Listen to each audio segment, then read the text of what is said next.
Hello દોસ્તો, આજે આપણે બનાવવાનું છે રીંગણા બટાટા અને વટાણાનું શાક. આપણે તો નાનો એવો પ્રસંગ તો શરૂ કરીએ. આપણે નાખી દેવાનું છે પહેલાં સૌથી પહેલાં તેલ. આપણે તો પહેલાંમાં હવે તેલ ગરમ થઈ જાય એટલે એમાં બધા ખડા મસાલા બધા નાખી દેવાના છે અને વઘાર કરી નાખવાનો છે. એ બધા મસાલા પાકી જાય એટલે એમાં નાખી દેવાના છે આપણે કડી પત્તા નાખીને આપણે પછી ડુંગળી નાખી દેવાની છે. એમાં ડુંગળી થોડીક ચડી જાય એટલે પછી એમાં નાખવાનો છે આપણે અદરક લસણની પેસ્ટ નાખી અને પછી એમાં નાખી દેવાનું છે મીઠું. સ્વાદ પ્રમાણે મીઠું નાખી દેવાનું છે.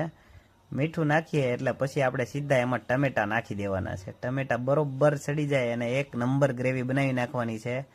ગ્રેવી થઈ જાય એટલે પછી બધા મસાલા ઠોકી દેવાના છે. એમાં હળદર, મરચું, ધાણા જીરું એ બધું જ નાખી દેવાનું છે. આપણે બધું નાખીને એક નંબર ગ્રેવી પાકી જાય એટલે એમાં રીંગણા બટાટા અને વટાણા બધું નાખી દેવાનું છે અને પછી આપણું શાક થઈ ગયું છે હવે કમ્પ્લીટ.